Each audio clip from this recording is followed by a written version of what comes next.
Igbo ndị ọma Chineke nna kere chọọ mma biko na ekenekwa m unu n'ụbọchị nke taata biko nwaada this girl a na-akpọ Fearless Achalugo enidi ka amụ ya chie maka na o wee ego ka onye nwere ya ama biko na ndị be ya sị mụ na-ewekwa n'iwe na kemgbe ha many days na na-ama apụtazi online onwe ka ọlụ m si anyị na ọlụ ebe anụ nkịta anụnwa ọlụ kameraman nwere na-afụbụrụ ka o si adị so biko chọmkwu nene vidiyo nwaada Achalugo anụ ana m wee sị ka ntili ụmụnwa ana na-ekwu nụ ihe ọ na-akụghịrị n'ọnụ maka ndị be anyị na-atụ niile na-asị na ọ bụrụ na ibe amara ikwu ezi a ma ọ bụrụ na ikwu amara ibe ezi a biko na emekere nụ ihe dizga na-akọ n'ọnụ amaghịzi maka mgbagbu wee gala ọgụ ana na vidiyo na nna mechiata azụ ọzọ echefukwa na subscribe ụlọ anyị na chanel anyị wee notification ka onwe ike na-enweta notification ọ bụ na tinye vidiyo ndị be anyị. Good morning, good afternoon, good evening, everybody. Depending on where you are joining me, as in no gadero no channel ma oni ne gadi kechi maka n'ihi na echi ara agwụ nwa ka na-akpọ nwaada Achalugo ne nwere adị gburu chacha ada Maazị Nnamdi Kanu. My people, I just want to ask this question because ihe na-emezi this time around it is discouraging. Ọ na-agba anya mmiri. Just imagine ka nwanne si wee na-ele nwanne because of religion. Somebody kpọrọ onwe nwa afọ Igbo wee kwụrụ ọtọ, that is na-bring nwanne down all in the name of religion. While in onye na fight for doesn't want you to fight for him. Biko no kanjo otu aka ị ga-esi wee nọ na Biafra land biko no.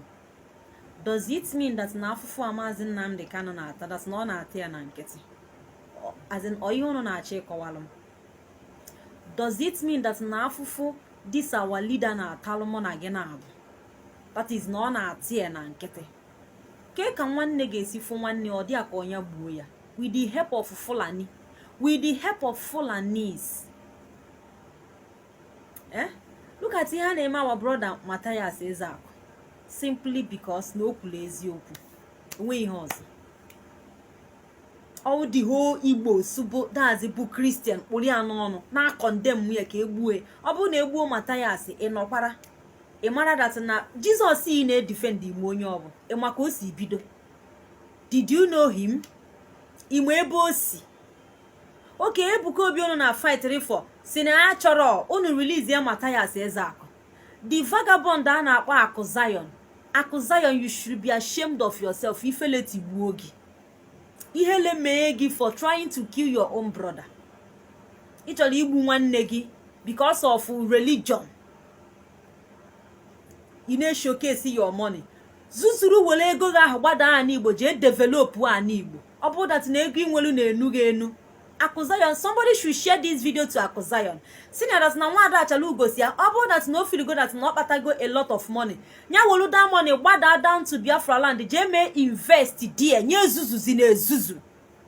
Akụ Zion should as in nya na kpuo with ifele. Ebuka Obi isi anya sepụ aka n'ihe gbasara ya. Ị na-anụchitere Ebuka Obi ọgụ wele Ebuka Obi amara that's ọ mara that na ị na-eme exist.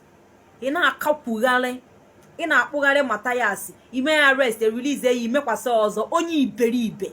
Akụ Zion, you should be ashamed of yourself. Ihele megbuo gị igbo eghu nnukwute eghu ka ebe mara ife ịmaghị ihe ịkpatala ego eji eko okwu na ụka na ka be nna gị dị ịpụta ị na-aza Akụ Zion ndị mmacha ị na-aza Akụ Zion ọ bụ n'isi Matthias ka ị ga na-display ego ịkpatara. Gịnị ka ị contribute go na this Biafra struggle?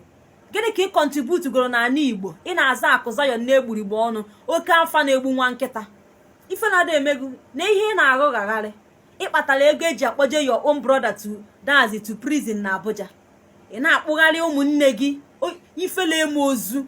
Ha many Fulani kpụrụ nwanne ejele ọkụ ife na-ada emego nwa ba Akụ Zion inweghị common initiative ị nwere ibu enwe achakwo dazi ibe egwu a na-akpọghị Akụ Zion ị na-emegheri na-eke ede ịmakwa ka ede ịmakwa otu ede nweghị ike iji dazi wele enyone n'onwe gị. You can't advise us at your age. Akụ Zion, are you still a kid? ịka bụ obere nwa eku n'aka at your age ị maghị aka nni from aka ekpe ị na-achụgharị Matthias maka na ị kpatara ego ke mmadụ n'onye inyere aka n'ala Igbo. How many youth have you empowered? How many youth ka inyegola aka? Ị na-aghọgharị ka akụwalụ gị aka ka enenewe gị enenewe ma ọ bụ ka ayọba gị biko Chineke kpọkwa gị ọkụ anụ mpama a na-akpọ gị akụ Zion na na-aza bịa kpụrụ m nna bịa kpụrụ nwa Ada Chalugo ka ije cheje ka ọ fọrọ gị na dade bịa kpụrụ m bịa ka ị kpụrụ m egwu. Ị na-akpa ego case ị na-edefend Ebuka Obi na-edefend Jesus ofeka amahụ mgbe ekere nkụ ụkwa. You should be ashamed of yourself na ihe ị na-eme with nwanne gị Fulani a na-achị gị ọchị otu a ka ị ga-esi wee nata na Biafra land. Look at you. Ị ga-emenwe ihe Matthias na-eme. Matthias na-azụ ụmụ Igbo ndụ ịkpụrụ ya lọkụọ ndị o kwesịrị isi evu dia life anọrọ na-anwụ ị na-aghọgharị. A na-akpọ gị akụ Zion ebe idiot esi akwa na pụta otu a obido zawa oke eke afa enwe achako. I don't blame you. Suzugharịba ejene chọọ ihe ị ga-eji ego mee ebe nna gị ka na Igbo do ị na-eyuzu Fulani na-eme your brother intimidate onye kwuo okwu ịchụgharịba ka abịakwa yaba gị daza ayacha ndị bụ mmadụ ọ bụrụkwa egwu dịka gị dazi ka ebidokwa kịta atụba gị ụjọ. Chineke kpọkwa gị ọkụ. Share around this video, share this video to that idiot a na-akpọ akụ Zion si na Nancy Chineke kpọọ ya ọkụ ọfọ ga-etigbu ya ọfọ ga-etigbu that idiot. Ị na-akpụgharị Matthias Ezeaku ịkpụrụ ya lọk ị mara dat na ihe ị na-achọ n'ụwa n'inweta gị ọ bụrụ na egbuo Matthias Ezeaku ije kpokọrọ ụmụ ya zụọ ije chịkọrọ ụmụ Matthias zụọ. Ọ bụrụ na Matthias nwụọ n'ime ebe ahụ dazi akpọba ya ije chịkọrọ ụmụ ya na nwunye zụba ifele m ozu. A na-azụ ụnụ ndụ ụnụ achọrọ na ka Maazị Nnamdi Kanu si ata ọfọ upon all your money your connection ijibehie that's the true release of Maazị Nnamdi Kanu ijibe your connection find your way otu a ga-esi hapụ Maazị Nnamdi Kanu bụ nwanne gị nwoke.